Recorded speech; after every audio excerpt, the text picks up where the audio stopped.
Bom dia, mercado global de quinta-feira. As pressões sobre Portugal continuam a refletir-se nos juros pagos quando o país coloca dívida no mercado. A yield das obrigações a 10 anos já renovou vários máximos históricos esta manhã. Na linha genérica, os juros das OT a 10 anos estavam a momentos nos 6,619%, depois de uma subida vertiginosa esta manhã. Já na linha viva, a yield está nos 7,5%. É o valor mais alto desde que foi criada a moeda única, uma tendência altista que se mantém desde o Conselho Europeu do passado fim de semana. Nem a emissão sindicada, nem os números das receitas fiscais aliviaram as pressões dos investidores. Entretanto, importa dizer que os juros já começaram a aliviar e tudo porque o Banco Central Europeu começou a comprar dívida nacional. Apesar do cenário, o IGCP anunciou uma nova emissão, desta vez de bilhetes do Tesouro, com maturidade a 12 meses e um montante máximo previsto de 1.250 milhões de euros, que vai ocorrer na próxima quarta-feira. E olhamos agora para os mercados, um dia que está a ser de quedas acentuadas para a Praça Lisboeta, que está agora a ser mais penalizada devido precisamente às pressões dos juros na dívida nacional. O PSI 20 cai 1,1%, com 19 das 20 cotadas no vermelho. A banca é o setor que mais penaliza a Bolsa Portuguesa, o BES está a cair praticamente 4%, o BPI recua 1,44% e o BCP 1,27%. Destaque ainda para a EDP, que desvaloriza praticamente 1,5%.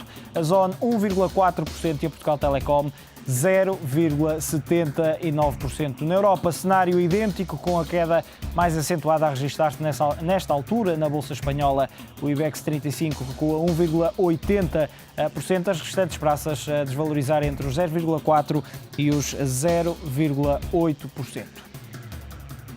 E apesar deste cenário, o Governo diz que está a conseguir cobrar mais impostos. Em janeiro, a receita fiscal subiu 15%.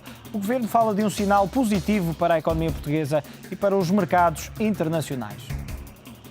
Apesar de provisórios, os primeiros dados do ano sobre a receita fiscal deixam satisfeitos o Governo. A subida de 15% em relação a janeiro de 2010, com mais cerca de 350 milhões de euros a entrar nos cofres do Estado. É bom nós sabermos que as medidas tomadas pelo Governo em matéria fiscal começam a produzir os seus efeitos e que a economia mostra a robustez suficiente para ser capaz de amparar um grau de cobrança fiscal como este que agora registramos. Mostram que começamos o ano com o pé direito e que, com este crescimento da receita fiscal, podemos encarar a execução no primeiro trimestre com uma boa dose de tranquilidade.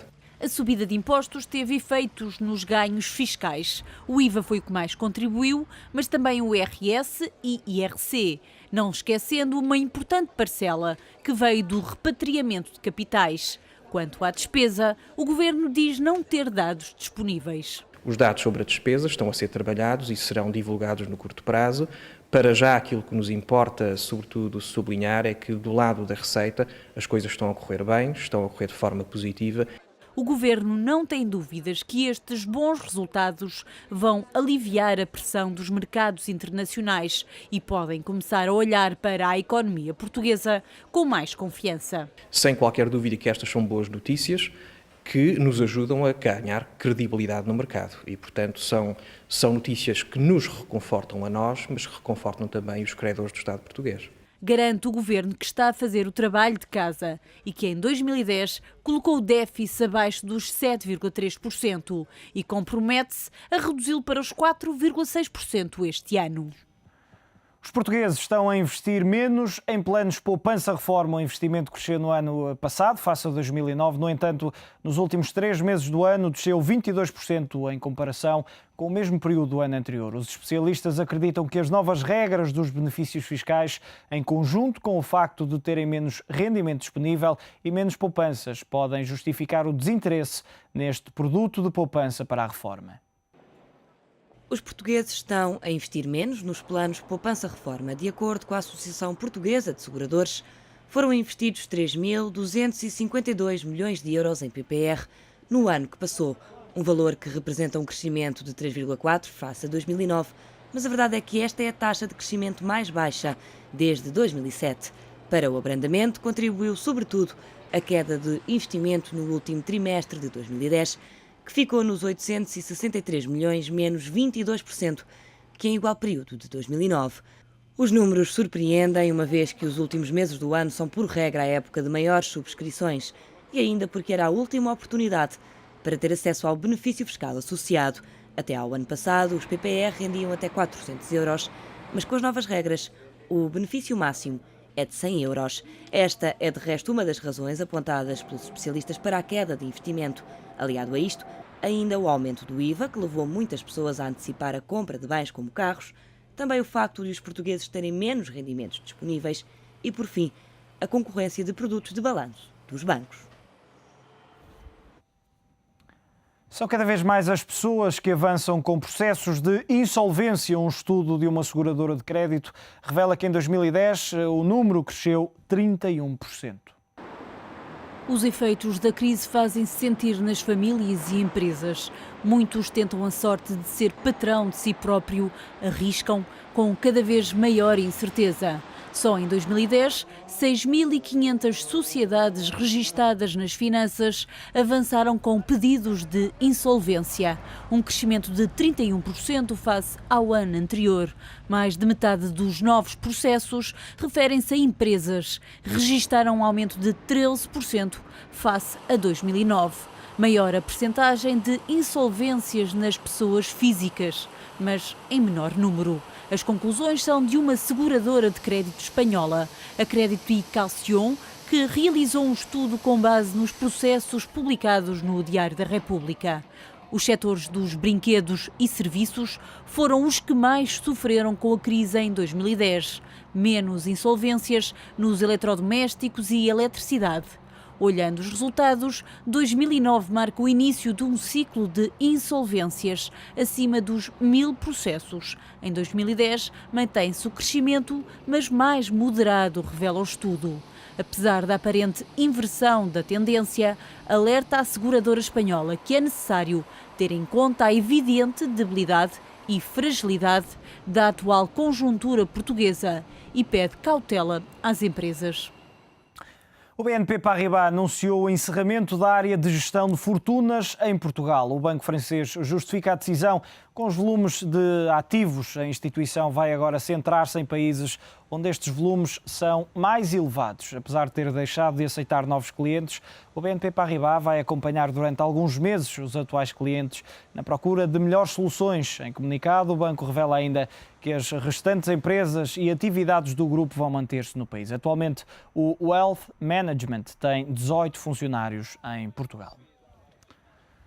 E em estúdio, como sempre, às quintas-feiras, para analisar as notícias do dia, está Duarte Caldas, analista da IG Markets. Duarte, muito bom dia. Pedia-te uma primeira reação a estes novos máximos dos juros sobre as obrigações do Tesouro a 10 anos, que entretanto começaram a aliviar mais uma vez, porque o Banco Central Europeu foi às compras.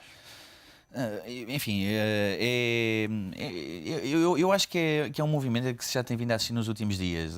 Depois de sensivelmente 2 meses que nós tivemos de alguma acalmia no mercado, muito por fruta, muito por resultado, talvez, do facto do mercado acionista estar a subir. Eu acho que deixámos de ter os olhos no mercado de dívida, ou na crise da dívida. Tivemos a questão do Egito também, que afastou um pouco as atenções. Mas isto foi sempre uma questão que se manteve presente. Agora, houve aqui vários fatores que fizeram com que, essencialmente, nesta última semana, ou última semana e meia, os juros continuassem a subir e passassem dos 6,9, 7, à volta desses valores, novamente para valores acima de 7. Eu apontava aqui essencialmente três fatores a ter em consideração. Portanto, primeiro, a questão da ausência de definição nas várias reuniões que existiram de responsáveis europeus, nomeadamente a não decisão no que diz respeito ao fundo. Portanto, nós passamos a vida a adiar, e a Europa tem vindo a adiar cada vez mais esta decisão sobre a flexibilização do fundo, se o fundo vai ou não poder comprar dívida, se o fundo vai ou não aumentar o valor disponível para ajudar Estados com dificuldades. E, portanto, Também a questão ou a dicotomia que se verificou entre a França e a Alemanha não ajudou nada à estabilização também da situação, porque a Alemanha queria, as medidas que a Alemanha quis implementar, nomeadamente a harmonização do IVA, passagem da idade da reforma para 67 anos, não indexação dos salários à inflação, por exemplo, impor limites de dívida na própria Constituição, tudo isto é bastante difícil de executar enfim, nomeadamente para a França, por exemplo, que tem eleições, eu acho que é uma medida muito impopular estar a passar a idade da reforma para 67 anos. E, portanto, tudo isto tem feito com que, no fundo, estas decisões sejam adiadas, o mercado tem alguma paciência, mas a paciência tem limites e, portanto... Começa a não perceber esta falta de cooperação. Eu acho que sim.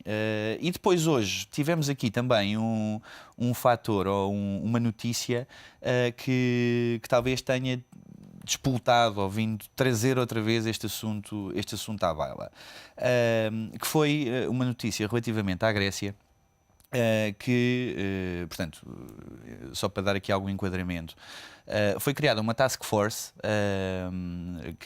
para analisar a situação da Grécia, a situação das contas públicas, até porque a Grécia está a ser intervencionada pelo FMI e, portanto, em que medida é que as coisas, para acompanhar a evolução, portanto, da situação na Grécia, das contas públicas, etc. Que esta semana estão em Atenas, precisamente. Exatamente. E, portanto, aquilo que nós tivemos, ou a notícia que nós tivemos por parte do Banco Central Europeu, ou assim, um primeiro resultado desta task force, foi que a Grécia, para poder passar ou estabilizar o rácio da dívida no PIB, relativamente ao PIB, para 60%, nos próximos 20 anos, portanto um horizonte de 20 anos, a Grécia teria que crescer a sensivelmente 8,4%, num cenário otimista. Ao ano. Exatamente. Portanto, o único país desenvolvido que conseguiu, de forma sustentada, subir a mais de 6% ao ano foi a Noruega. Portanto, só por aqui vemos que é completamente impossível que isto venha a acontecer. O que é que isso significa, se não conseguir cumprir? A Grécia, entretanto, quis, antes de irmos aí, só para concretizar, a Grécia, entretanto, está a tentar negociar o empréstimo dos 110 mil milhões e quer passar, o empréstimo foi feito a 3 anos e, portanto, quer passar o empréstimo de 3 anos para 30 anos, portanto, fazer um rescalonamento da dívida. Enfim, eu acho que todos estes sinais vêm, no fundo, mostrar que estamos cada vez mais perto de assistir talvez não um default, mas enfim, uma espécie de default, um rescalonamento. É uma reestruturação normal, passar de 3 para 30 anos. Não, com certeza que não é normal. O BCE já teve aqui alguma, esta comissão já teve aqui alguma reação e já disse, sim senhora, que se tem notado algumas melhorias e que é flexível, ou estaria flexível ou disponível para aumentar um pouco o prazo, mas passar de 3 para 30 anos, de facto, parece-me um aumento bastante significativo.